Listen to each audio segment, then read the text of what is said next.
Yo, what's good, guys? What's good? We're back for another video. I hope you guys are doing well. Thank you guys for coming back and joining me back for another video. Yeah. Hope you guys are doing. Oops. Thank y'all for joining me back for another video. We are back. We are back. We are back. We have some topics to talk about. Oh, wow. Ugh. Yeah, we have some topics to talk about. So thank you guys for coming back. Hopefully this live is not too long. So we're gonna jump right on in. Everything said in the video is alleged and in my opinion and is used for fair use and entertainment. Hello, everybody. Thank y'all for being here. Don't forget to hit the like button to support the video and channel and keep us in the algorithm. All right. All right, so let's get into some clips that I pulled. I'm gonna get our clips out of the way. Get my little notes up here first, child. So I don't miss no topics. Baby, when I get to going, honey, I get to going. All right. So let's get into our first topic. All right. So this topic, little Miss Arian, honey, goes live to talk about. She said she was definitely invited to LA to the reunion, but she decided not to go. She said because she had to take her daughter to cheer practice and she has 2 kids and she had other stuff going on. And she said she had to work. She said, plus she did not get a babysitter in time, which we know that was a lie. Because the reunion, they know about the reunion way ahead of time. And she definitely could have had a babysitter if she wanted one, but I don't think that she was invited to go. So another somebody in her chat noticed that she had bruises on her too. So she tried to kind of deflect from that. But they were like, girl, what's them damn bruises on you? Okay, but she never would address that because we already know, honey, when her and Martell get into it, it's a mess. All right, I already had like 2 different little police situations. So somebody noticed in the chat that she had bruises on her and they pointed it out. So let's get into it. Was invited to LA. Definitely was. Could have been there if I wanted to. That girl, pipe down. Dang it.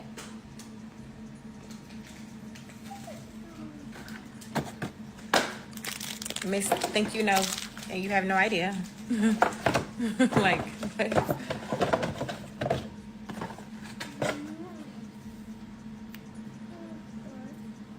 Y'all see bruises on my arm?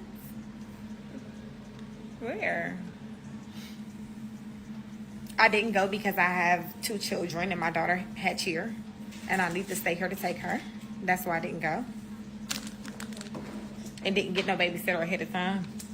And I got other shit going on too that y'all don't need to know about. That's why I didn't go. Yeah, she getting all defensive and upset. You just say I couldn't go. I had stuff to do. I got my kids here and my kids got things going on. But why all of a sudden you get mad when they ask you why you didn't go and you get defensive and want to get smart with people in the comments. And then you didn't address the bruises on your arm. She was like, oh, do I? And then she skipped right on over to something else. Because y'all swear y'all know my life. As soon as I tell y'all something, y'all take that shit and run with it. That's why I didn't go. I got other shit I got going on. The fact that you look for the bruises on your arm speaks volumes that there was probably a situation and you didn't know that the damn bruises was on there and somebody done up and saw it on there. Because I would have been like, girl, ain't no bruises on me. If I know ain't no nigga put his hands on me, I'll be like, girl, ain't no damn bruises on me. What the hell you talking about? I ain't even got to look. Because I know ain't nobody put hands on me. But the fact that you like this, where girl, what bruises? Where you see the bruises? Girl, bye. You know Martell be over there roughing you up just a little bit. I get smart with you, girl, because you might not be trying to be funny, but this is for all the rest of y'all that think y'all know some shit that y'all don't fucking have no idea about. And when I decide to tell y'all what I got going on, I might. Until then. All right, so we'll play it one more time because she got real mad when they was asking her in them comments. They this was right after they just saw her at the polo event. She really thought she was in there. She was dressed up. She was seen at the little homecoming with Martell. Then she was seen at the polo event, trying to act like she was booed up and happy. But then when it's time for the reunion, he done left her ass back, and she was in her feelings about it. So people were asking her, and she want to try to snap at people in the damn comments and get mad. But what you mad for? Just say you got stuff to do and that you got a job to go to, which we know you don't, girl. And then address them damn bruises on your arm. That's all you had to do. I definitely was invited to LA. Definitely was. Could have been there if I wanted to. That girl, pipe down. Lies. Dang it. Listen to him, dang it. Miss, think you know, and you have no idea. Like, what?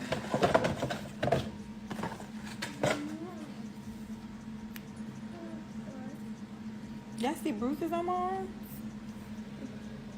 Look at Where? where. I didn't go because I have 2 children and my daughter had cheer, and I need to stay here to take her. That's why I didn't go, and didn't get no babysitter ahead of time. And I got other shit going on too that y'all don't need to know about. That's why I didn't go. Cause y'all swear y'all know my life. As soon as I tell y'all something, y'all take that shit and run with it. That's why I didn't go. I got other shit I got going on. And not getting smart with you, girl, because you might not be trying to be funny, but this is for all the rest of y'all that think y'all know some shit that y'all don't fucking have no idea about. And when I decide to tell y'all what I got going on, I might. Until then, Girl, you ain't got nothing going on. Every time we see you, you sitting in that damn apartment staring at the comments, girl, with your hair flying like a damn werewolf. You ain't got nothing going on, child. And you mad, you go. You might go look in the mirror at them damn bruises. That's what you need to look at, okay? Go look at them bruises where Martell probably grabbed you up by your arms and then shook you over there, child, okay? Allegedly. Maybe, possibly, hypothetically, maybe, allegedly, all of those, okay? Girl, bye. Ain't nobody thinking about you, girl. You mad in your feelings because your ass didn't go to LA. You thought you was going to LA. You're like, oh, I'm in there, girl. We went to homecoming, girl, and we went to the Polo Classic, girl, and we about to catch a flight to LA, girl. Martell was like, pump your brake, girl. It's gonna be in there, okay? I'm gonna need you back at the house, sis. No, ma'am. Now I need to be able to sit there and stare at mail at the reunion without you acting a fool. Now I need you to stay back so I can be looking at mail. All right? Said she looking like the cowardly lion in front of. Yes, child, that's who she looked like, honey. The cowardly lion. If I only had a brain. That's her over there. Her ass need to go see the wizard to get her a beautician so she can get her damn hair done. Okay, go see the wizard, girl, and see can they send you to a good beautician to get them ends cut. All right, because baby, girl, your ends need to be chopped and screwed over there because they are. Ooh, child. I ain't never seen nobody ends look like that. All right. Somebody said, please take her down. Girl, she's down. I can't take no more either. All right. Says, girl, you not in the budget. He don't think Martell got no damn budget. Low key, I feel like Carlos flew him out there. And high key, his ass flew out there broke. Low key, his ass. Low key, he had to reach out to Carlos. I ain't ready to make it to the reunion. Can you pay for my ticket? Okay, child. His broke ass. She stayed with an attitude too, like somebody checking for her ass for real. Girl, ain't nobody checking for your silly ass. Sit your dumb ass down somewhere and go in there and put some makeup on them bruises and leave us the hell alone. You know, damn.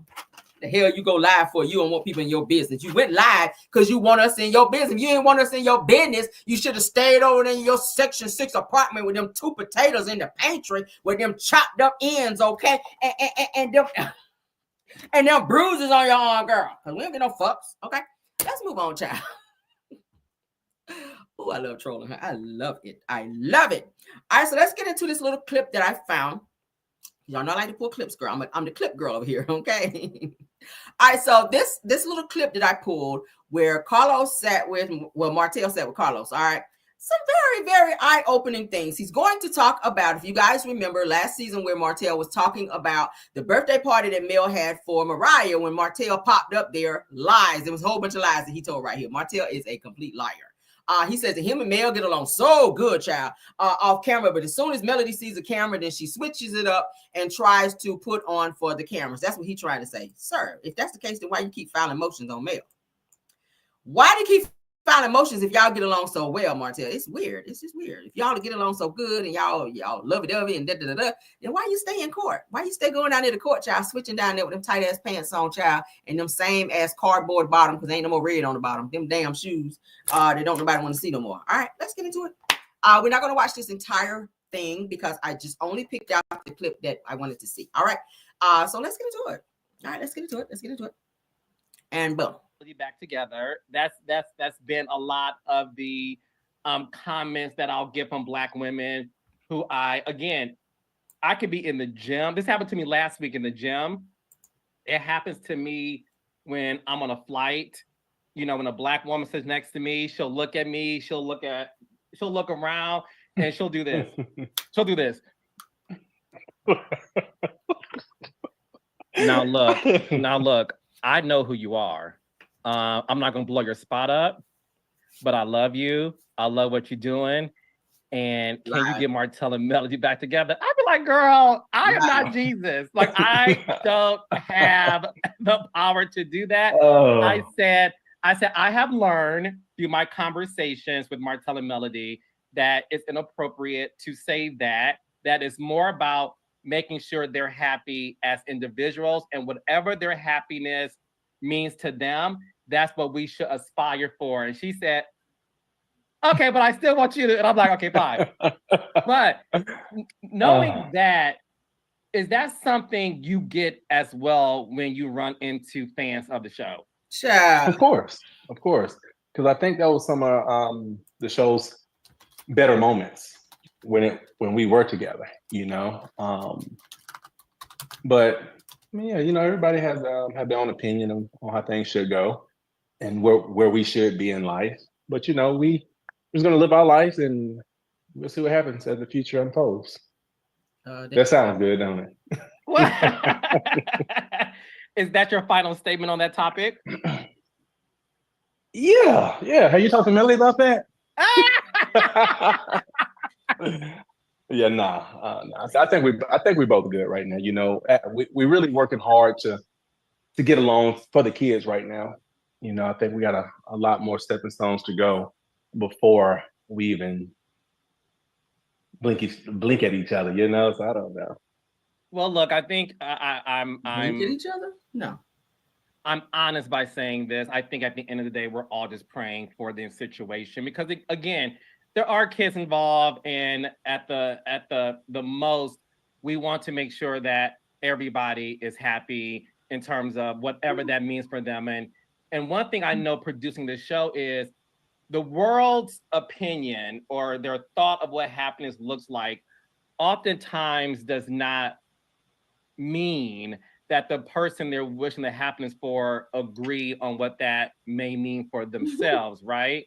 So when it comes to you and your relationship with your ex-wife, and we saw tonight's episode, we saw this season, there's been a lot of dialogue about court battles and custody. And again, we have a reunion to tape. And unlike a lot of people, I save my questions and answers for the reunion because the show that pays me too. So we won't get into a lot of stuff because we got to talk about a lot at the reunion. But when it comes to you and your ex-wife, how are you two doing right now? Collectively, I think we're doing good. We're doing much better after court, We would have been doing amazing if both of us, now let me be real, we'd have been doing great if she was following what the judge put out a long time ago. Her being held in contempt of court on so many different levels is what caused me to be upset and angry, because I don't want to take her to court. I kept asking her to just abide by what the judge's orders are. That's it. But you don't. And now that she is, we're in a much better place. If one of the kids got to go to the doctor, she called, let me know what happened. If something goes on at the school, if I don't already know, she's gonna call me and enlighten me what's going on. Or now, Martell, I'm going out of town. Will you get the kids for me? Yes, I watched the kids for like 3 or 4 days. And hey, Mel, I'm about to go out of town. You watch the kids. I will, Martell. And I took the kids. She got the kids and kept them for a couple of days for me. And I think that's what effective co-parenting is. Giving that parent first right of refusal. But yeah, that's what effective co-parenting is. Knowing that parent is a parent 24/7, no matter if I have custody of the kids this week, like I have them now. If Melody says she want to get the kids for a day or take them out to eat while I have them, of course, come and get them. I would love that. You know what I'm saying? And I'm trying to get her there. If I want to get the kids for any particular reason, any day, like she'll be cool with that. But it's just right now it's been forced by the courts for her to do certain things. But I'm loving it though. And I mean, that's just the way parents should be anyway. Like she messaged me this morning, Mother's Day coming up Sunday, you know, and she told me, well, I got to go look at the court paperwork to see what it's supposed to be. I'm like, Melody, it doesn't. You don't even got to look at that. Whatever you want to do, you just do it. No, you know what I'm saying? Not the court document. So since day one, I've been trying to cope. That's not how that works. If you have a schedule set by the court in terms of who has the kids on whatever holidays and you don't say, oh, you just do whatever you want to do. Oh, I'm cool with it. Here, come and get the kids or whatever. No, you have to follow that. If they tell you got Mother's Day, then you got Mother's Day. And if there's a change in that, then you guys work that out through your attorney. So there's no, discrepancies in there where you saying, well, I was supposed to have the kids and she done came and got the kids on some sneak shit like that. I would not trust him like that because Martell is like that. So no, you don't get to just do what you want to do. No, Mel, just do what you want to do. That's what you do. You'd be doing what you want to do. No, sir. Parent the best that I could. And so, yeah, now she is. And we're getting along very well. Very well. Well, look, I think at the end of the day, hearing that you two are getting along and what that means for you two is a great start. And again, we'll dive more at the reunion because she's not here to defend herself. But call her right quick. Call her right quick. I love that. That's what I want. So when we come to this reunion, Carlos, we need to sit there and talk because a lot of untruth is being told on that television, with the edits and stuff like that. I know we got to make a good show, but that stuff be killing the hell out of me. You know what I'm saying? I'm like, damn, she lying about this?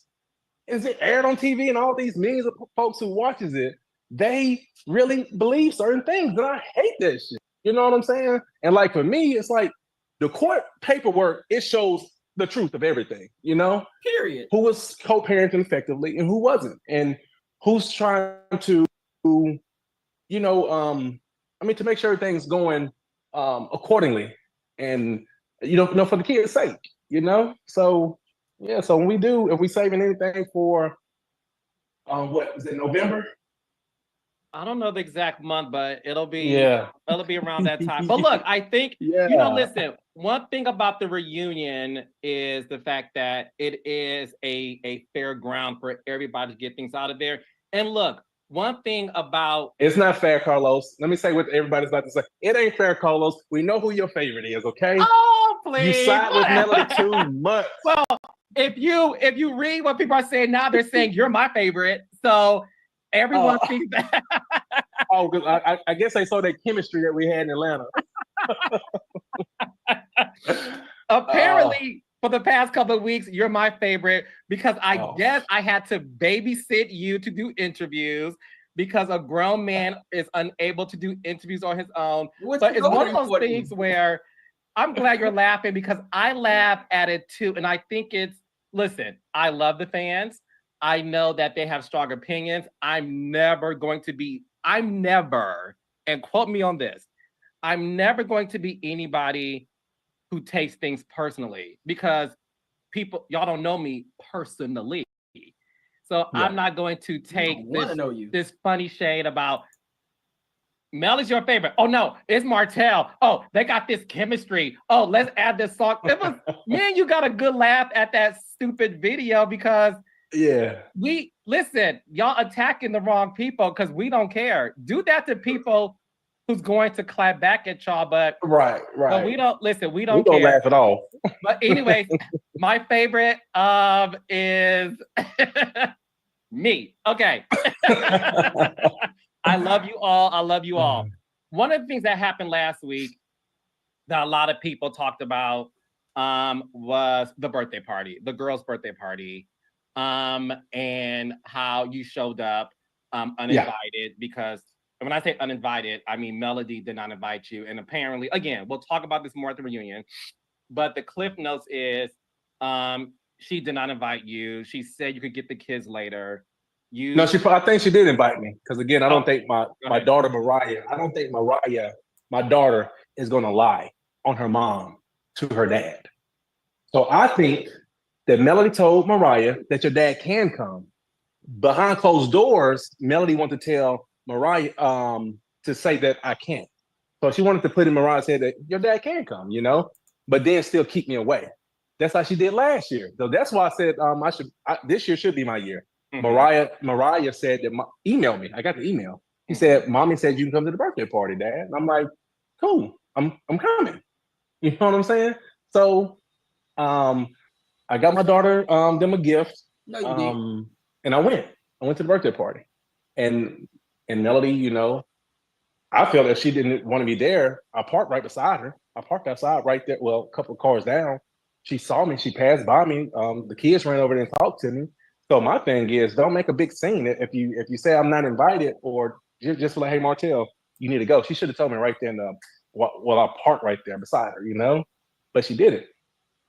So I came in, and as soon as I step in, then she want to say something, and I'm like, wow, my kids already saw me here, so And I'll go ahead and I guess we probably had a little bit too much to say then, you know. But my thing is, I'm seeing people that you're not even friends with. I see family and stuff like that. Even though I know she put together this birthday party, but I'm the father. We're not into it, anything like that. If I had a party, of course the mom can come. bye. Come, you're the mom. This ain't about me. That's the thing. So for me, she tried to make it about her. For some odd reason, she want to make it seem like daddy's not there, you know? And you having a party, a birthday party. She know I didn't have a birthday party planned. The thing is, you know, I know what Mariah wanted most. She wanted to go see her favorite YouTuber. Like last year, I took her and Malia to DC because that's what she wanted to do. She wanted to do it again this year. So I got her tickets to Papa Raquel. There was their birthday gifts right there. But again, anytime my kids are being celebrated, I think both parents should be there. I don't care if they're being celebrated in school, athletics, birthdays, anything. We both should be there. And I don't think that we should have separate parties. To me, that's confusing the child. You know what I'm saying? Like Melanie and I, we get along with each other. No, you don't. Until we jump on TV or something like that. You know, she want to paint a narrative. And I think it's very unfortunate, you know, for the kids too. But I'm beginning to say it is what it is. One last thing about that, then we'll move on from it. In tonight's episode, we saw that she was talking to Tiffany Whitlow and was played something that alluded to you not being able to get your daughter later that day. Although she said that that's what you wanted. So what happened with that in terms of you being unable to get her later that day at the day of her birthday? So my thing is, it was more of the celebration, you know, because I already knew that it was Melody's time for the birthday. It was her year for the birthday. She got the odd years, I have the even years. You know, already know that. But if it come into play where, because I mean, I didn't make plans to get her. She didn't tell me previously, Martell, you can go ahead and plan a birthday party for your daughter. You get on her birthday. She never said that to me. You know, we didn't even talk. You know what I'm saying? But my thing is, Mariah invited me to a birthday party. So, okay, I'm about to go to my daughter's birthday party. Period. No, it wasn't about me trying to have another birthday party for her outside of that, you know? So my thing is I wanted to see my baby girl on her birthday and wish her happy birthday, hug her and kiss her and wanted to just celebrate then and there, you know? So my thing is in terms of she can't, my thing is don't try to control me. You can get her at 5 o'clock. You go tell me right now I can get like, I mean, I have something planned or something like that, you know? So it's not like I'm gonna allow you to hold me hostages like I'm like a child or something like that. So I did what I wanted to do. I still would have loved to have stayed there to celebrate her on her birthday there, you know? Like what I'm gonna do, take her to get some ice cream? I mean, we do that. You know, it's a lot of, and I know I heard some people say that like you're doing stuff just for TV. Like, what the fuck? Do you guys know what I've been doing field trips with my kids since day one. I've been like that parent that goes eat lunch with my child. I do everything, you know, with sports and all that. I sign all my kids up with sports and all that kind of stuff. I'm there. I'm a parent that's there motivating their children, supportive of their children, and just want the best for their children, period. So it like behooves me for someone to even have the audacity to say I'm doing something for TV or clout or something like that by going to my daughter's birthday party. They're my kids. I'm raising my kids. I take care of my kids. I've been the protector since day one for my kids. So I don't know when to ever think that. It's a lot of stuff in my phone that I don't put out, that I don't put on Instagram and Facebook. I don't do shit for TV. I don't do nothing for social media. You know, that's just to bring people in my life just a little bit. But I do so much that people will probably be applauding me nonstop if they saw me doing all the stuff that I do with and for my children. But for me, it ain't for them. It ain't for TV. It ain't for nobody but them and myself. And you know, that's why I really want to just make sure I'm at their party celebrating. You know, and it hurts me to the core that Melody make it seem like it's something other than that. Like, and for real, Melody should have said, Martell, you can get the kids this year on their birthday, because I know what I said last year, you wasn't able to really celebrate them on their birthday. The lies that she had, she should have felt in her heart that you can have Mariah and Malia for the birthday. She didn't even call me for Malia's birthday last year. She told Mariah that she sent the invitation to her birthday. She never sent me an invitation. I don't know what she did to her phone, but made it seem like she sent me an invitation, but she didn't. She said I was in Atlanta. I'm like, damn, I was here. I went as far as calling my attorney, told my attorney that I didn't get an invitation. The judge said I can go to the birthday party last year, but yeah, Melody didn't send me. Why do you need to call your attorney to tell your attorney that you didn't get an invitation to your kid's birthday party? Why are you bothering your attorney about a fucking birthday party when all you had to do was have a conversation with Melody? Then he's gonna say that she did something to her phone to make it look like she sent him an invitation. Who got time to be doing what you do, Martell? Who have time to be tapping phones and pretending to be sending stuff and working under dummy accounts like you do? If she says she sent the shit, maybe she did. Maybe your damn phone was off, is probably why you didn't get it. But if she sent it to you, which I'm probably sure she probably didn't want to do that shit, but I'm pretty sure she did. And furthermore, if she's throwing a party and paid for it, you don't get no information from no kids and move off of that. You get the confirmation from her first. She's the mother. She's paying for the party. You guys are in a custody battle. You don't get permission from the child. You get it from the parent. And if she says, no, this is my week with the kids, I'm paying for this party and I would rather you not be there. You do whatever you're going to do for them. Respect that. But because you don't respect boundaries, that's why you pulled up there. You knew you weren't supposed to be there. And then when you didn't get your way, you made Mariah pay for it. And you disappointed her to go lay up with Sheree. You disappointed your daughter to go to Atlanta to lay up with Sheree because you could not finish something you started. And because you want to be around your family now. And you're going to bombard your way in order to do it, when the court clearly says that's her week with the children. So I don't give a hot damn if you want to be there, and then every time she throws a party, the father should be there. No, you had that opportunity, but you fucked it up when you was messing with Arian. You could have been there every birthday party. No problem. She would have told you to leave. None of that. But you messed it up. So now you guys are in two separate households, and you can't adhere to that for some odd reason.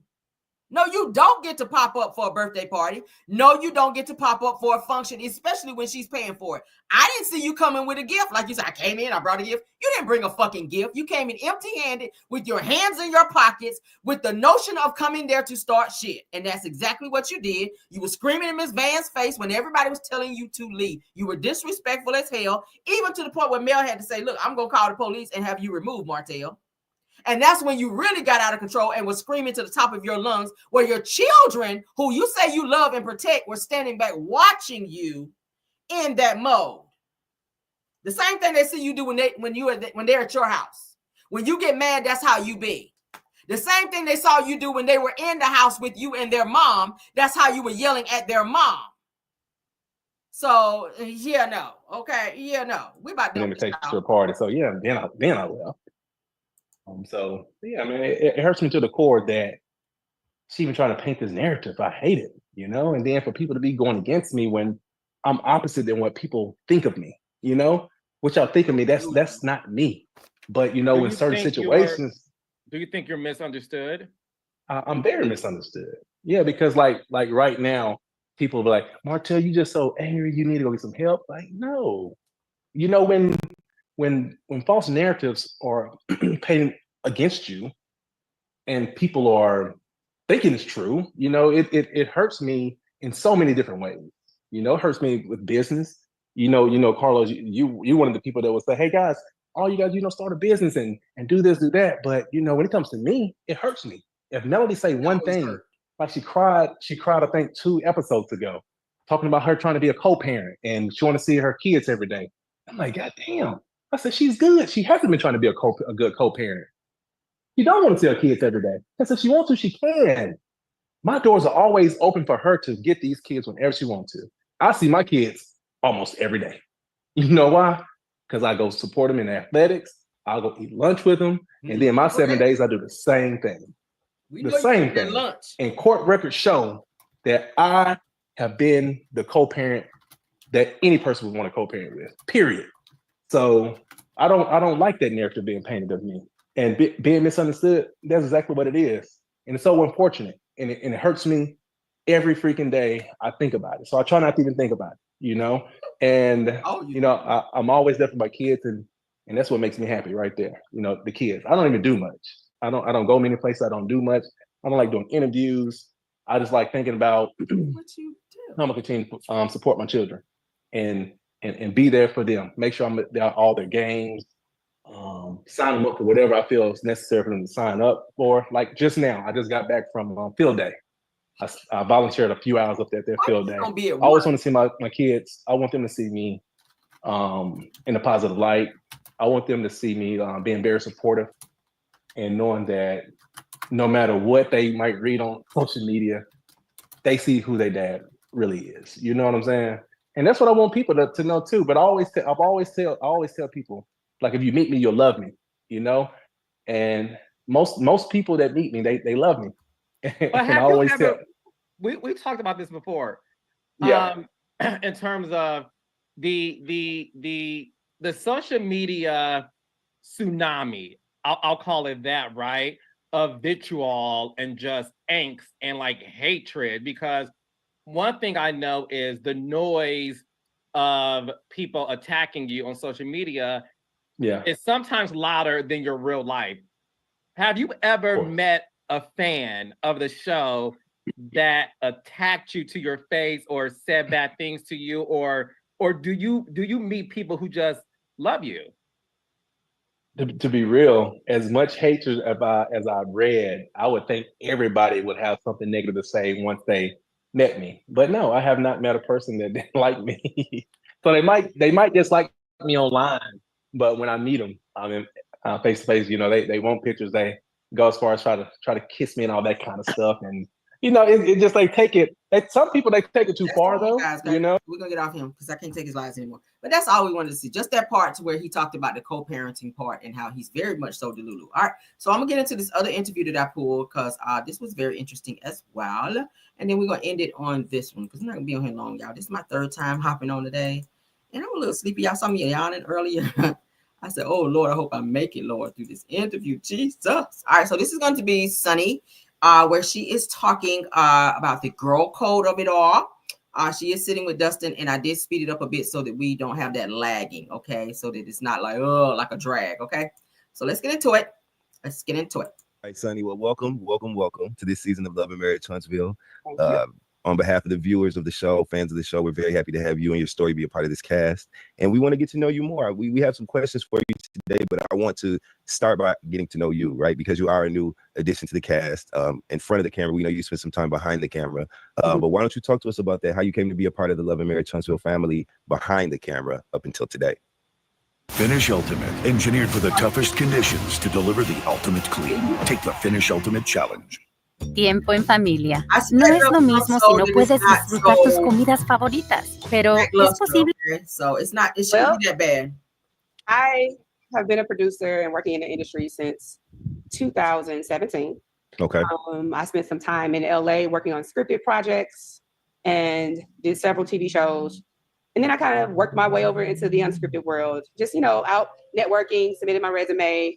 And finally, I got the opportunity, the call to be a part of the Love and Marriage Huntsville crew. Now, before I joined the crew, I hadn't really, I didn't watch the show much because it's something about like working in the industry, you don't watch much TV. I get that. I get it. Yeah. So I had to kind of go back and watch some old tapes and kind of just see who the people were. But I really enjoyed, working in the reality TV space. Right, and you had worked in television production previous, before you worked with Love and Marriage Huntsville, correct? Yes. Okay. More scripted. I did a couple reality shows, but they weren't as, I guess the process wasn't as long as the Love and Marriage process. You know, they filmed pretty much almost all year. You know, I had done some smaller projects, you know, 1 or 3 months, and then we would go off. Because as a producer, you kind of move around a lot. Yeah, for sure. When you, in your previous work experiences in television, had you been interested in becoming on-camera talent before? Is that a desire you had, or you pretty much focused on the production component? Well, my background, I was doing music. I was an artist a long time ago. Okay. Yeah, so I was in groups, you know, rock bands. I've done a lot in the entertainment space, and music actually was my background before television. Okay. So I just chose to be behind the camera because, you know, it's one thing just about being like talent on air, but I'm a creative, you know, and I like having being creative and being able to contribute to that, you know? Yeah, for sure. What kind of music do you make, Sunny?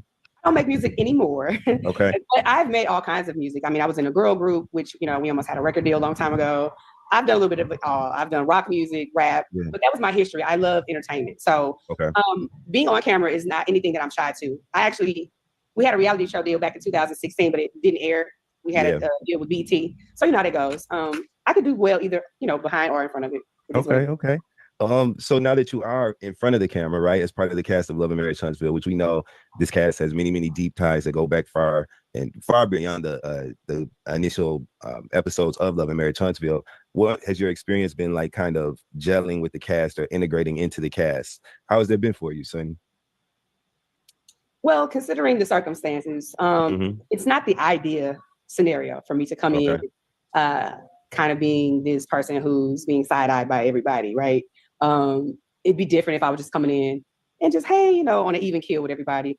So it hasn't been the easiest scenario. However, I have really tough skin, and I'm not a person who takes things to heart, you know. I'm not sensitive when it comes to like people having their opinions. So I've always liked the cast, even when I was producing them, and I still like them all now. So it's definitely a little bit different though.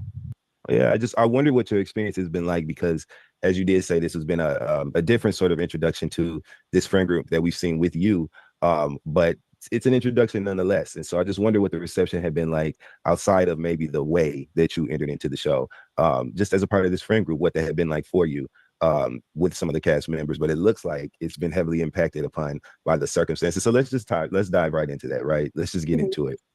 We know that you have been, first of all, I want to open that by saying this is a safe space for you. This is not take down Sunny conversation. I really am interested in getting your perspective, hearing your POV, because it's something that we've had limited access to up until this point. And I feel like you deserve to have your say and let us know things from your perspective. So I just want you to know that we were introduced to you on camera as the wife of cast member Destiny Payton's ex-partner Moses. And it was a shock to viewers because there seemed to be an overlap of some sort in the relationships. And also we were informed that you were actually working closely with Destiny as her assigned producer on the series. So before we get into what has happened now, right, let's talk about your time working with Destiny on the show. What was your experience like working with her as her producer? How close were you guys when you worked with her? And what was the connection like between you and Destiny during your time as her producer on Love and Marriage Huntsville? Do not buy new windows if you live in Georgia. Americans living in zip codes starting with 30 and 31 are we back. I'll say that Destiny is a down-to-earth person. When she requested me to be her producer, I understood why, you know, because I'm also pretty down-to-earth, easy to talk to. I will say that, you know, she was kind of deemed difficult to work with from the rest of the team, in terms of like letting people in, sharing her story. At the time, we all believed that she was under some type of restraints with sharing her story with her ex-husband. So, you know, I found myself oftentimes just really trying to, you know, even fight with the team, like, hey, she does have a story to tell. I'm trying to get it, but it was never, it was always kind of like guarded because I guess she had certain legal situations to where she couldn't speak. I don't know. She gravitated toward me very quickly. She actually chose me to be her producer. I think because I was relatable. And I like Destiny. She wasn't a person whom I thought was like, oh, you know, but I also knew she was kind of that girl who kind of had a tune, you know, and would get, you know, kind of snappy with people at times. But I could handle that because, like I said, I have thicker skin. So working for her was just challenging just because she was deemed a difficult one to work with. So You know, it was just like kind of pulling teeth sometimes, just trying to get her to open up more to show her story, because everybody kept saying, she ain't got story, she ain't got story. So yeah, it was not easy in that aspect of my job, but she was down to earth. Okay, and I remember in tonight's episode, I noticed you said that you had poured into Destiny during your time as her producer off camera. And you even mentioned that you had helped pay for some things. So let's dig a little bit more into that statement specifically. Like, what kind of ways can you identify that you poured into her? Yeah, so I felt sorry for Destiny because she was one who often shared the like sadder parts of her story, right? Okay. She had a lot going on at the time. She was claiming domestic violence at that time. I saw that her business was failing at the time. It was so many things that was just like crumbling in her life. And me, I'm naturally a person who speaks life into people. I naturally help people because that's just who I am. So like, there was a time when I got her booked for the Monica show. And I had also got Mel booked for the Monica show because I was like, I'm a producer. I'm trying to create story, right? I'm like, this could help these girls. This would also be good for the story. Okay. And so because at the time there was a rift. There was a rift between their relationship, and they were also heavily pursuing music, you know, throughout the show. So I was like, okay, well, I got connections in music and I have connections here in St. Louis. I could get them to open up for anybody that comes to St. Louis. So I was like, the Monica show, I thought it would be a great opportunity. And I wanted to get the crew and the cameras here in St. Louis. I'm not gonna lie to you. Yeah. So in the process of that, you know, she couldn't afford to get dancers. She couldn't afford to like, you know, make sure things would run smoothly so she could have a good show. And I didn't want her to look crazy performing in front of St. Louis because St. Louis is the type of crowd that will boo you. Yeah. So I put her with some dancers, you know what I mean? And because I knew Mel was coming with her A game. You know, I knew she was coming with dancers, outfits and everything like that. So I helped to get the dancers for her, got her makeup done because she didn't have any of those things planned. I didn't want her to look like a fool in front of St. Louis. And, you know, this was something that was big for both of them. So I just wanted to make sure she was doing, that was how, you know, I consider myself pointing to her because I paid for things I didn't have to pay for. But it was just because I felt like she didn't have many resources at that time to do anything. So. Okay, so you basically covered a bulk of the production costs for her live performance at the Monica concert then. Were there other ways that you can identify that you sort of poured into her? Because you mentioned that on the show that you poured into her, and specifically, you mentioned that you helped her pay for some things. But what other ways did you pour into her? Because for the fans, I think that it's a little unclear exactly what like your personal relationship was with Destiny. And details like that kind of sort of add clarity to help everybody just understand the progression and the timeline of events. So were there other ways that you do feel like you poured into Destiny, or was your relationship kind of clearly defined in a professional way?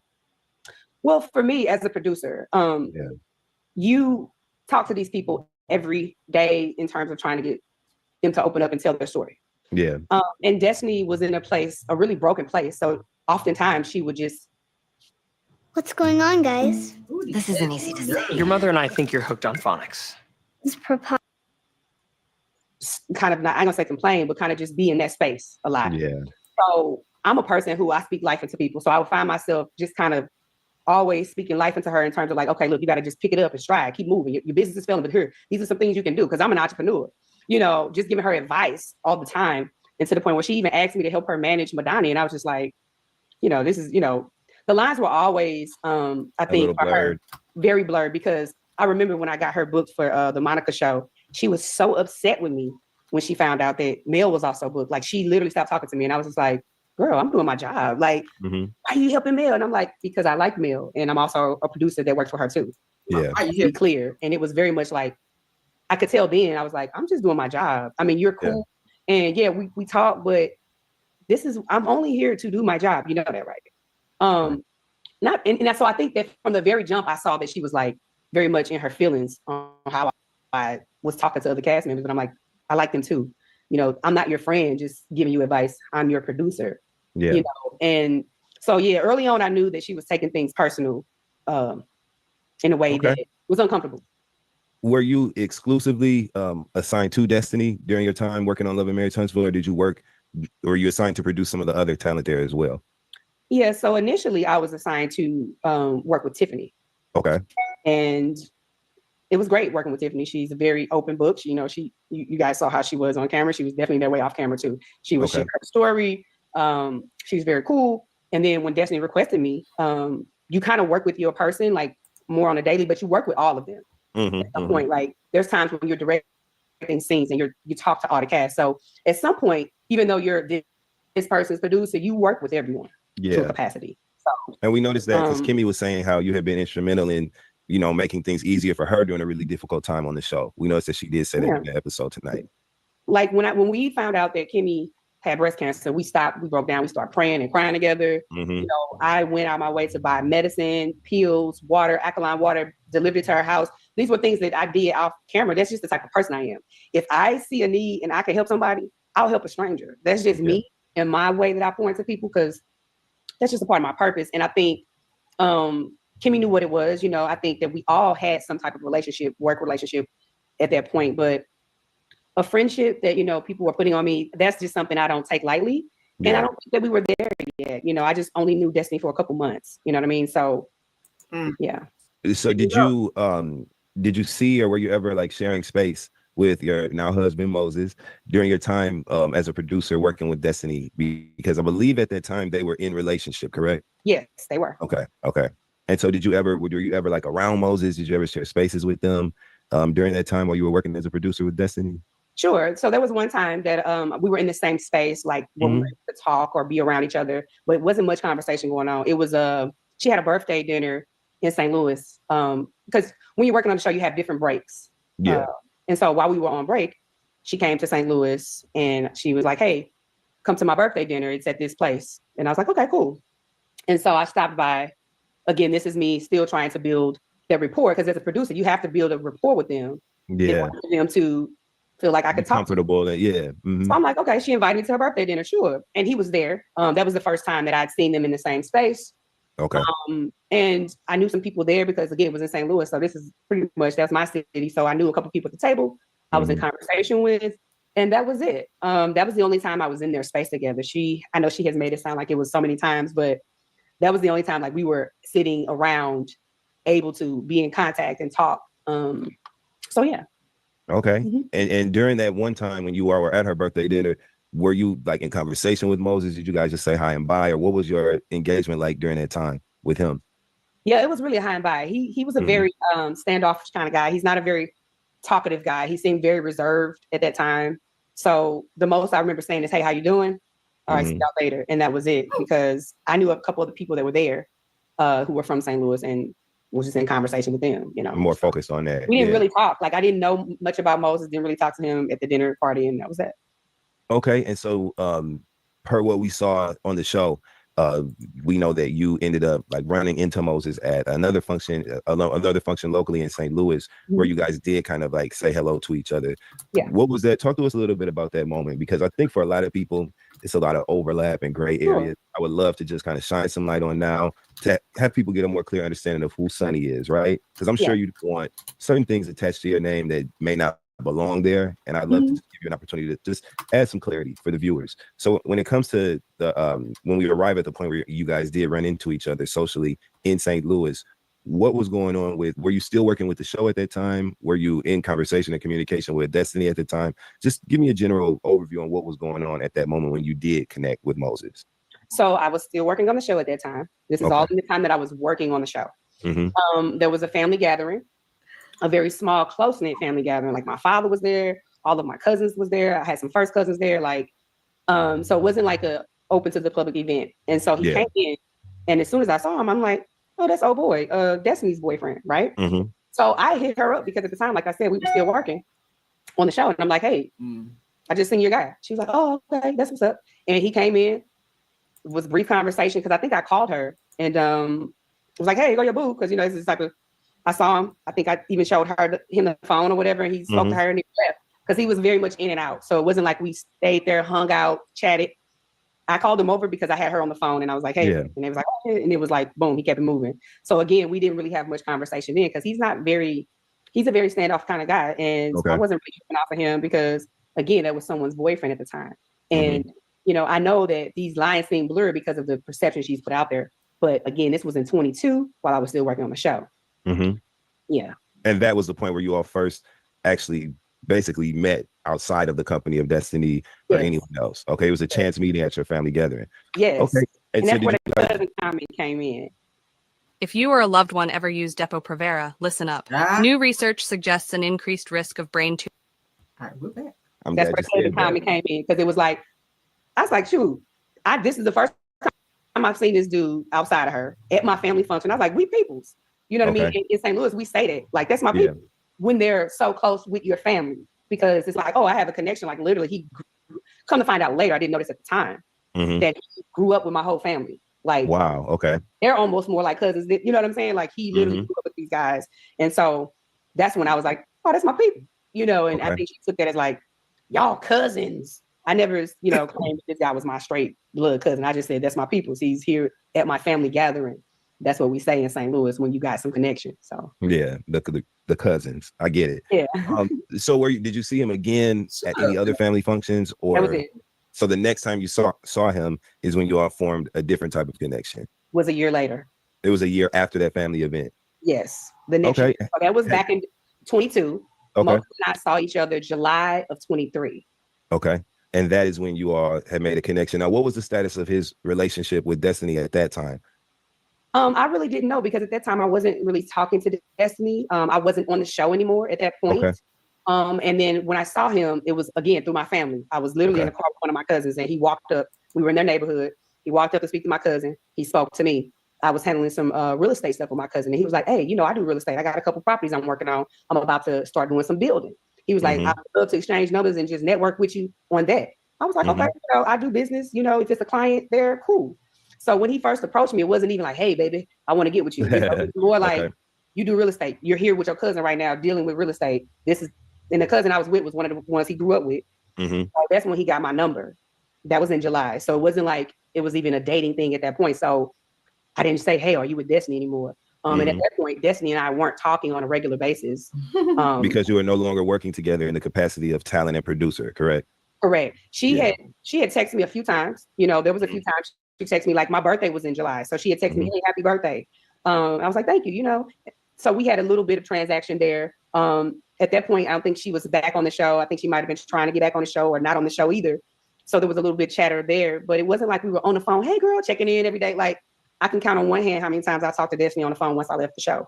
You know what I mean? Okay. So during your time, just dialing back just a little bit, just again to offer some clarity to the viewers, because I think there's an assumption that you were in a friendship with Destiny during your time working with her as her producer, where because of the nature of the way that you guys were working together, she shared personal information with you as a friend regarding her relationship with Moses. What do you have to say to that part of the conversation where people are suggesting that maybe you betrayed her and the trust in your relationship in that way by maybe having knowledge, of some sort of dealings that she had with your now husband, Moses, and then entering into a relationship with her? Can you just clear that part up for the audience? I would love to. Yeah. So I'm gonna be honest with you. Destiny did not tell me much about this man. Okay. She really tried her best to honestly keep him closed off from us. Because I felt like she maybe wanted to keep her relationship off camera or just more private, because she was freshly out of a marriage. And our concern was more about that. And this guy who she was dating at the time could never show up. It was at the time we were trying really hard to get him to be present. But I'm gonna be honest with you, like, she really didn't share much. I didn't even know he was like where he was from in terms of my family and that connection. Didn't really know his real name. A lot of things were kind of in the dark because she just wasn't that open when it came to that relationship. Just like she wasn't with other things, just like her ex-husband. Only thing she was sharing me about was the abuse and all the hell he was taking her through with court. That was more of her topic. Was she only wanted to focus on business. She wanted us to talk about Madani. She wanted us to follow her doing her events and all of that. She really wasn't really that open sharing her personal business, to be honest with you. And that was one of the problems that was before me, that the producer was saying. Like my superiors were saying she won't share none of her personal story. And it's not like she was just sharing personal stuff with me, like exclusively me. She's sharing all this special stuff. It just wasn't the case. So there was not a private dialogue that took place where you appeared to be like a confidant for her in that way, outside of your capacity working as her producer. Because I think that's what people are assuming, right? That because you work so closely hand in hand with her, and she was documenting her life essentially at the point, a lot of people assume that maybe she was sharing with personal things with you regarding her relationship with Moses at the time, and you were privy to her relationship in a way that would make you starting a relationship with Moses a betrayal of some sort. And so what you're telling us today is that that's simply not true. It did not happen. You did not have conversations like that with her. She just didn't really share much about her personal Home sweet home. Welcome back, Chief. Business, really. Like her relationship with her ex-husband, her relationship with her current boyfriend. The most Destiny was talking about was what was going on with Madani. Her and Mel at that time were beefing like crazy. So that was always something that was talked about. And she really wanted us to focus more on her business. So that's really where she would share, like, hey, get them to talk about this. You know, I want to talk about this. I don't want to talk about that. So she was very closed off, rightfully so, because I mean, the girl had just went through a divorce. So I don't think she should have been as open, you know, with her personal stuff if she wasn't going to be open about those things. And so it wasn't like she was just up laying, telling me everything that was going on with her and Moses. That just wasn't the case. Okay. And so let's fast forward just a little bit then to that day in July when you did reconnect with Moses and you guys exchanged contact information about some possible real estate ventures together or working together on real estate things. I know that on the episode tonight you said that initially you declined his advances toward you. So talk to me about the shift in you and Moses potentially discussing like a business partnership of some sort, and then things kind of taking a turn in a personal direction. How did all of that happen? So it took a couple weeks for him to even call. Okay. So by this time we're in August. He called a couple times like, hey, I got some stuff going on. Maybe I can run it past you. And he was like, but I'd like to talk to you in person. And so I was just like, well, whatever you got to talk to me about, you can talk to me about it on the phone. So, because at that time I didn't know what the relationship status was. So I was just like, I could tell, you know, his tone was different. And he was like, no, it's really important. I want to talk to you in person. I promise you, I don't know crazy stuff. It's just something really important I need to talk to you about. And I was like, hesitant, but I was like, okay, well, we can meet up. He was like, well, I can, you know, pick you up. I was like, no, I don't let guys pick me up. But what we can do is meet at this restaurant here. I'll give you a location and I'll meet you there. And so when I met him, I was dressed down because I could dress up. You know, I got a t-shirt on, some loose shorts. I ain't got no makeup on. I'm just like, okay, if we come to talk about business or something, let's talk. Because I'm just like, okay. And then that's when he was like, I'm not gonna lie to you. You know, I've been watching you for a while. I think that me and you could do some stuff together. I mean, you business minded like me. I just, you know, we from the same place. You know, I know your people. I'm just interested in you in a different way. And I was like, how did that make you feel in that moment? Because that was a revelation, right? Yes. Initially thought that you guys were going to be working together. So when he made that sort of advance towards you, where was your mind at in that moment? I was like, oh no, I'm cool. I told him it. And I wasn't nice about it because I could be very cold faced. I know how to flip a friendship around with men because I've been in the space of men a lot. So I was just like, I'm cool. Honestly, I'm not going to lie to you. I thought they would set me up for a storyline. And I asked him that. I said, wait a minute. Did Destiny set you up for this? Because why are you coming to me like that? He was like, no, I would never do no stuff like that. I really, really like you. I'm like, oh no, I'm cool. I said, it just don't seem right. I mean, you coming at me out the blue. I thought we was coming to talk about business. Now you talking about something else. I didn't know the status of the relationship. So I was definitely giving him the side eye. I was like, no, I'm cool. He was like, for real? You gonna reject me? I'm like, yeah, I'm cool. I see you later. And he was like, can you give me a hug? I was like, no. I'll give you a little dap though. So I just kind of kept it, you know, real stone face because I was really thinking it was a setup. Now, why would you? Did something happen that was maybe a negative end or a negative? Was the end of your communication with Destiny after you stopped working as her producer? Right? Was that like a negative split, or was it just because you all were no longer working together, the communication just naturally kind of waned off, and you just stopped talking as frequently? No, it wasn't a negative thing. I was just really busy. Like I do real estate for real. I'm rehabbing 4 or 5 houses. Like people call sometimes, I just wouldn't be available. The time she reached out, and I always be like, I'll hit you back later, girl, and just never got around to it because, like, you know, I love the show, but when I'm not on the show, I'm busy in doing other things, my job, my career, and so it's not nothing negative happened. It just kind of time, and when we did talk, it was always about the show, and so that wasn't the thing to talk about at the time. So nothing negative happened between Destiny and I. I just knew she wasn't on the show anymore, so I was thinking, okay, maybe this is her plot to get back on the show. Come with some storyline. That's just me thinking like a producer. You know what I mean? Yeah. Like, why is her boyfriend, you know, ex-boyfriend, boyfriend, or whatever, come to me? Okay, so man, I have so many questions, but I'm gonna try to just keep it, you know, condensed. So when you initially rejected Moses's his advance towards you, correct? So talk to me about what kind of made the tide shift. Did you guys like continue talking after that initial meetup? What made you go? Because I remember you also said that initially you rejected his advances, but then you turned to prayer and you asked God to clarify for you if this was your husband. So talk to me about the pivot from this is not an option to let me seek, you know, divine counsel to see if this is an option for me. What made the pivot take place for you, Sunny? Okay, so my whole life I have been a person who stuck by certain codes and certain things just off principle, right? Yeah. And this was the first time, let's be clear, this is the first time I ever dated someone knowing their ex. Okay. But I also have learned me giving people a certain amount of loyalty just because never served me any real purpose without there being like a true friendship to be loyal to. And I have just gotten to a space in life where instead of always putting other people first, being loyal to this person and not doing things because of this person, I said, you know what? What if this is a blessing that I might be blocking? Like, what if this is the person that I might supposed to be my husband, but I'm just standing on principle just because I know his ex-girlfriend. And so I went to my accountability partners, which I have a small circle of real friends, and I talked to them about each and every one of them. I talked to them about the scenario. And I was like, this guy just came to me, like, I don't know what the hell, you know what I'm saying? But at the same time, I had been praying, like, Lord, you know, if it is for me to have a husband, you know, and these things, bring it to me, let it be clear. So I honestly prayed about the situation. I was like, and if you tell me no, I'm gonna stick with my no. But if you tell me something different, then I'm gonna take a chance and take a limb, go out on the limb.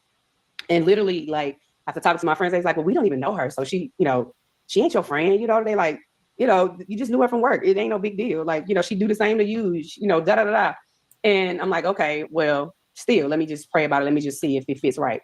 And after praying about it, I literally, everything said yes. God said this could be your husband. And I was just like, whoa, you know, it was very clear to me. I go to the Father about a lot of decisions that I make, even though, you know, I knew that there would be some ridicule behind this situation. I chose to listen to my heart and my gut. So when you say that you chose yourself, right? Which that actually makes a lot of sense based on what you just shared with us. You sought counsel from people who you knew and trusted, and you really looked at the realities of your connection to destiny. One question that I do have is when it comes to like making the choice of, like you said, blind loyalty or just being principled in that way. I move by the code too. I'm from Flint, Michigan. So I know about, you know, it's just a certain way that you have to move out here, you know, when it comes to integrity and being principled and who you are. What was it that... Here we go again. It's nacho night with a side of gas and diarrhea. Sound familiar? It's like he's trying to catch her in a lie or something. Or experienced during your time working closely with Destiny that influenced your choice to maybe not be her friend, or it influenced your choice to say, well, I'm not going to stand on being principled as I normally would, because I feel like that's what you're saying. Normally, this is not a relationship that you would have pursued because of the connection that you all had, which was his ex. Was your decision to pursue the relationship influenced by anything that you saw or experienced during your time with Destiny? And if so, would you share that with us? That is such a great question. And yes, there was so many things that I saw. And this is, I really hate to like bash a person, right? But I also am a person, I can read people really quickly. It don't take me long to be in a room with you and know your personality, know your flaws, know things that I don't rock with, know the things that I connect with, because that's just who I am. And I'm a producer, so I can read the room and read the people well. Very early on, I saw how she moved with people who she called friends. Male, for example. She would, you know, I didn't know the full extent for their relationship because I wasn't there at some of the times, I guess, when they were really, really close.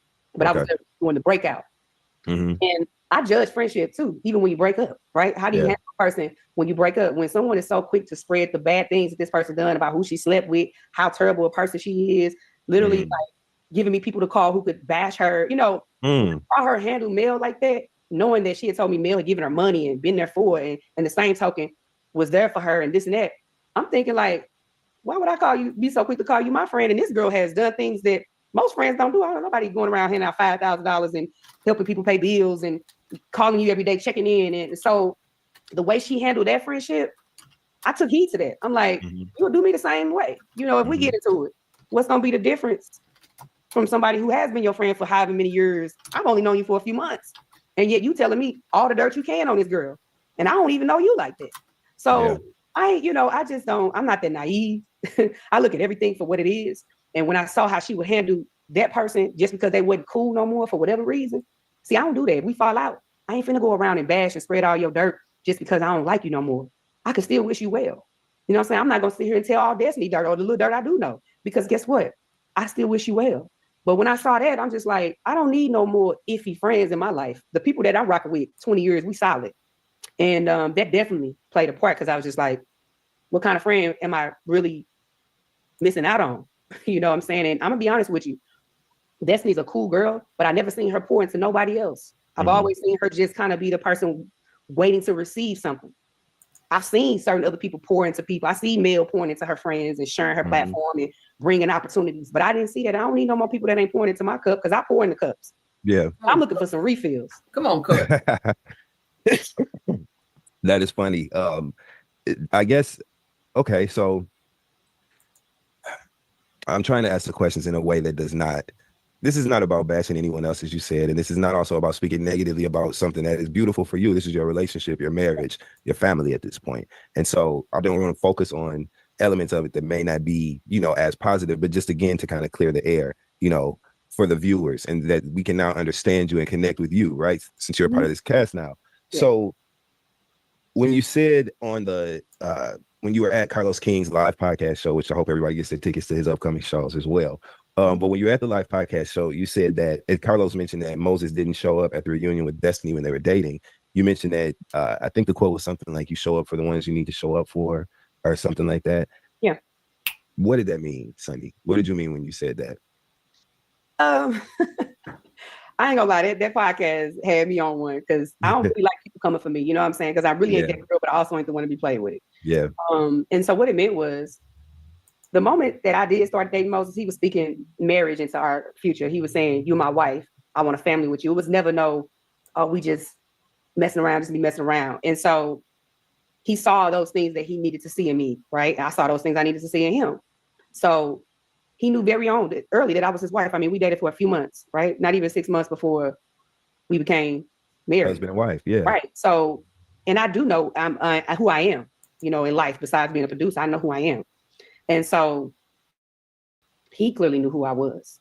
And so that's what I meant. Like, not no shade on that situation, but if they dated on and off for 15 years, let's think about that.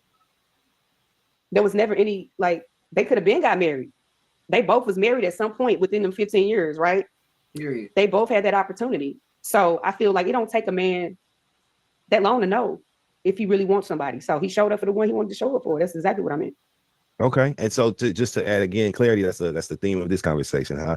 So just to add clarity, now we were under the impression that Destiny and Moses had a long-standing friendship. They knew each other from back in the day for 15 years. They were dating on and off during that 15-year period. We were under the impression that they were friends, and then there was a transition later on into their relationship. I didn't know they had a previous dating history prior to the friendship. That's really my husband's story to tell, but I only know what he has told me, right? Okay. I wasn't there doing a 15-year relationship, but I will say that. Don't miss Macy's one-day sale with amazing gifts. Cozy throws, we've got them. Cute pajamas? Check. Stunning jewelry? Got that too. Plus, Macy's Star Money bonus days are going on now.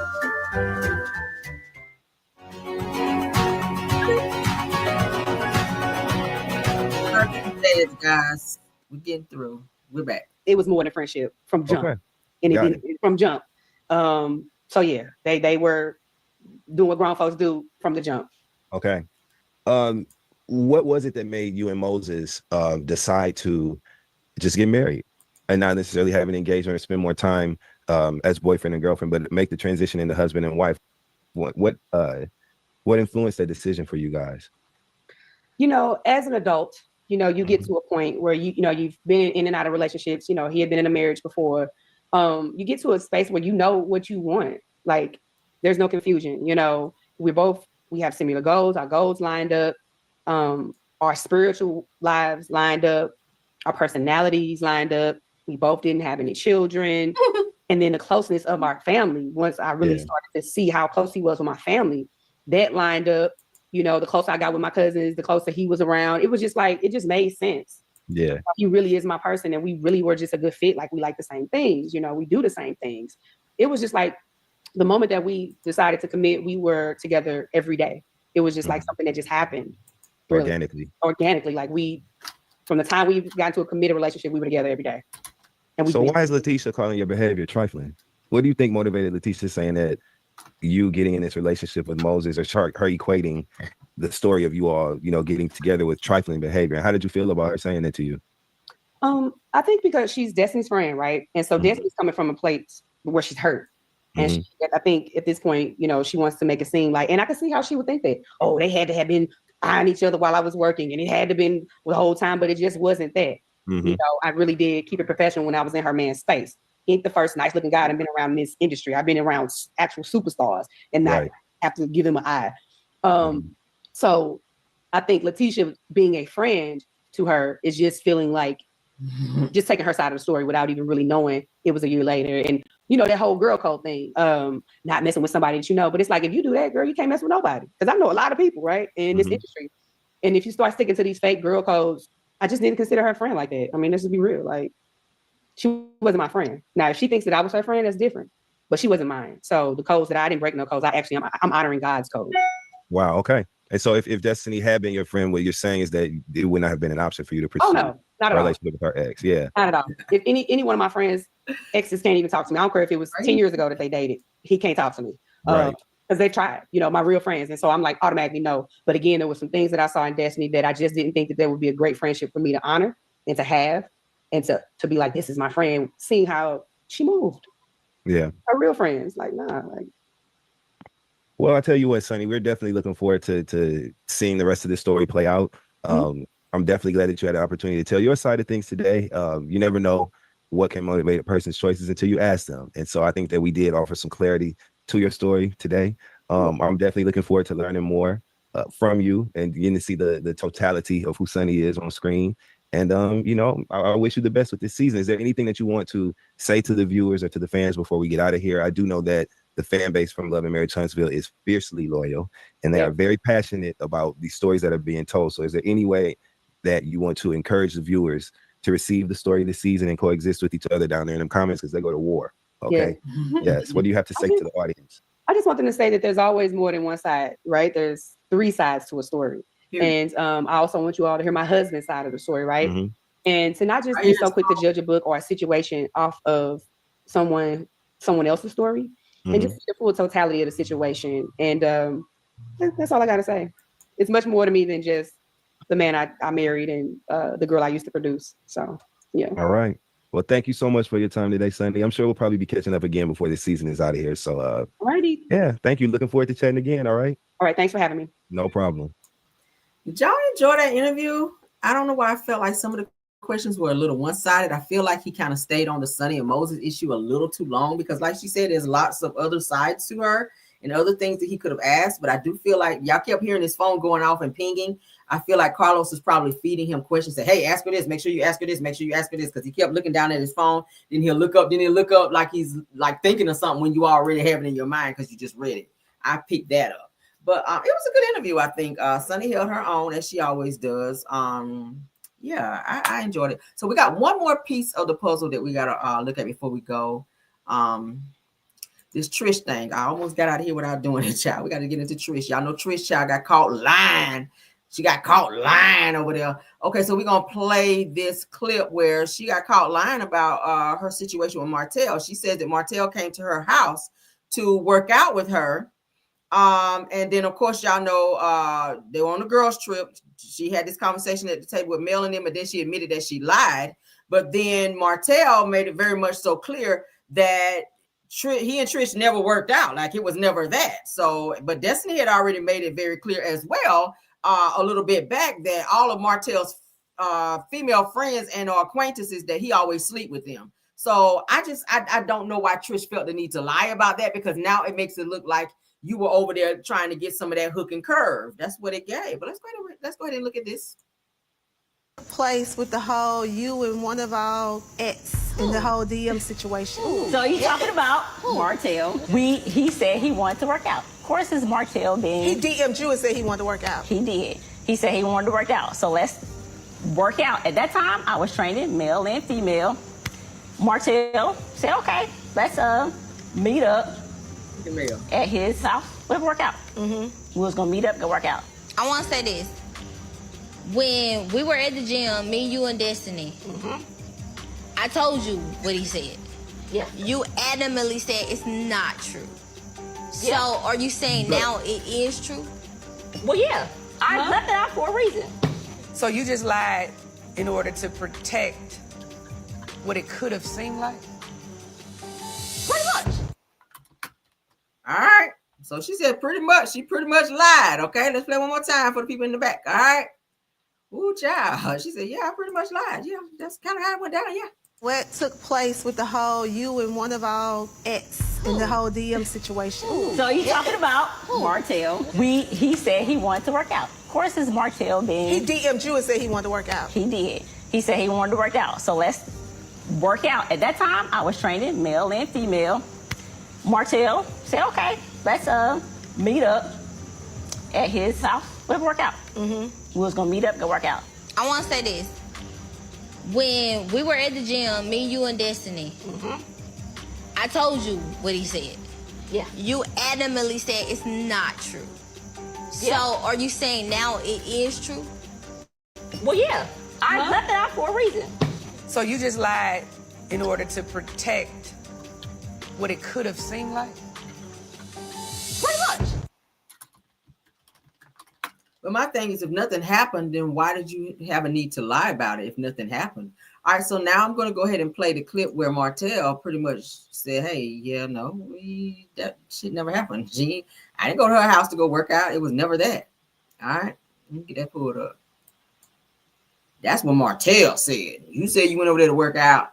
Martell said it wasn't that. Okay, and the way he was smiling, it lets me know that something else was going on, because Destiny already made it known. Any female friends that Martell have, he's smashing. So, all right, let's wait till that come up. Thank y'all for hanging in there. What time is it? 8. It's a good time. All right, this is the last topic, so let's get through this. All right, this is what's going to happen next episode coming up. What is today? Friday, tomorrow. So tomorrow night, this is what's going to happen. On Love and Marriage Huntsville. Years ago, Trisha went over to his crib. They were supposed to train, work out, do some things like that. Martell said, okay, let's meet up at his house. Let's work out. She ain't trained me. She trained you? Hell no. If you're going to lie to me, give me a good one. And that's a solid. You adamantly said it's not true. So are you saying now it is true? Didn't all y'all ladies go on the trip, right? I heard it was just a lot of chaos. But man, you know how it is with a bunch of women, man. Yeah, they got a lot going on. Yeah. You got a lot going on. Right. He got both his girls there. Yeah. They left early this morning. Her and Trisha. They didn't even speak nor say goodbye. Really? But you came on my damn trip. I'm gonna keep it a bug. I feel like she lied. I'm just saying that ain't my kind of friend. It ain't nobody I want to have as a friend. So it seems like the people who needed to go left, and that's perfect. So as you can see, Trish knew her ass was lying. She knew that conversation was going to continue the next day. She didn't want to, with her narc ass, I'm going to say it. She didn't want to have to answer to the lies that she sat there and told. Because if anybody at that table knows Martell and what he's capable of, it's Melody. She knows Martell better than everybody sitting at that table. So whenever Trish mentioned, oh, Martell said that he wanted me to come to his house to work out, Mel already knew it was some bullshit. Mel already knew that if Trish went to that boy's house, that she went over there to get some ping. She went over there. You working out all right. You doing some sit-ups on that D. You was doing, yes, you were, girl. You were doing some crunches on that D. You was doing some mouth sit-ups. You was on that shit. He would get on my nerves. Lying, just say you did it. Damn. I mean, what Ken gonna do? Put you in the damn headlock or something over there? Hopefully that damn chill pad come off when he do. Hopefully that chill pad come off when he put your ass in the headlock. But girl, you don't have to lie about that. I just didn't understand that. Let me play one more time. I said something. Next on Love and Marriage Huntsville. Years ago, Trisha went over to his crib. They were supposed to train, work out, do some things like that. Martell said, okay, let's meet up at his house. Let's work out. She ain't trained me. She trained you? Hell no. If you're going to lie to me, give me a good one. And that's a solid. You adamantly said it's not true. So are you saying now it is true? Didn't all y'all ladies go on the trip, right? I heard it was just a lot of chaos. But man, you know how it is with a bunch of women, man. Yeah, they got a lot going on. Yeah. You got a lot going on. Right. He got both his girls there. Yeah. They left early this morning. Her and Trisha. They didn't even speak nor say goodbye. Really? But you came on my damn trip. I'm gonna keep it a bug. I feel like she lied. I'm just saying that ain't my kind of friend. It ain't nobody I want to have as a friend. So it seems like the people who needed to go left, and that's perfect. And did. Okay, and did with her lying ass. I already knew Trish was for the damn streets when she first came on trying to talk all soft and like her ass couldn't talk, like she had a mouthful of damn marshmallows. I said, this sneaky biatch right here, I ain't buying that bullshiggity. Her ass sitting on her, or somebody asked her a question. I said, girl, open your damn mouth. You open your mouth when you went to Martell house on you had your mouth open then. You walked in the door with your mouth like this. Your mouth wide open. You was on ready. You unhinged them damn jaws like a snake when you walked up in there. You unhinged them jaws like a like a diamondback rattlesnake when you walked your whole ass up in there. And then gonna act like on the show you can't talk. Somebody asked you something. So did you train Martell? I don't know. I don't know if I trained him or not. I might have went over there. I don't remember that. Girl, shut your ass up. I already knew that was some bullshit. I already knew. And Mel knew it too. And that's why you hopped your ass on that flight and got out of there with Stormy's ass, because she got her ass chewed out at the table. She thought she was going to try to clear Mel at the table, going to tell her state where you stand. Mel said you can stand your ass in line at that airport and get what they call the hell out of here off my damn trip. That's where you can stand. Okay, that's what I told her ass. State where you stand, bitch. You can stand at the airport, okay? And fly your ass right on back to Huntsville while you're standing, okay? I'd have cleared that ass just like that. But that's our show for the night, okay? I hope you guys enjoyed. If you did, please don't forget to hit the like button, share the video, and subscribe to this channel, honey, if you've not done so, okay? Love you guys down. Tomorrow is Saturday. I will connect with you guys. Of course, Love and Marriage Huntsville is back. I don't do my reviews until Sunday because everybody and their mama be doing their damn reviews on Saturday. So I do have mine on Sunday so that you guys can come in. I can take my time and act a fool and give you guys a great review, okay? So I will see you guys tomorrow, okay? And just look for your notifications because I don't usually do it like beforehand because we have a life over here, okay? But yes, I will check in with you guys tomorrow. You guys have a blessed night. If you're going out tonight, please, please, please be safe, all right? Y'all know I love y'all, right? Did I tell y'all that? But let's get out of here. Let me do my thank yous first. Belle Wilson, KB Yard, Tyra, Linda Gamble, and Scorpion Miss. Thank you all for modding, doing such a great job. Everybody was acting okay in the chat tonight. I saw a little back and forth, but hey, it's okay. As long as it ain't, you know, long as y'all ain't put nobody in the damn headlock, and it's okay. I saw a little back and forth, but it's all right. All right. And word to the wise, please always misspell your curse words. You can cuss anybody out over here, child. I don't care. Snap off, child. Do all of that because I be sitting there cracking up. I ain't about to break up no damn fight. Fight, girl. Please fight. I'm just sit over here and laugh. Just misspell your words, okay? All right, but thank you to all the content creators that joined us tonight. Truth TV Podcast, Purple Unicorn, Aries Girl Podcast, Dear We Talk Show, Miss Host ATL, Boss Lady Bryn, Girlfriend Chronicles, Chronicles of Kim K, Love Seen Heard. All right, thank you all for being here. And any other content creators that stopped by tonight, thank you all for being here, okay? Yeah, y'all, windmill. I ain't about to stop breaking no damn fight. Y'all fight, honey, fight. Just don't be threatening nobody, none of that shit, okay? I'm pulling up, I got the chopper on ready. Don't be on that shit in the chat, okay? Because, yeah, don't do that. But yeah, y'all fight, girl, please. Yes, fight. By all means, fight in the chat, okay? But yes, let's get out of here. Love you guys down. And let's twerk on out of here. And goodbye. Good night.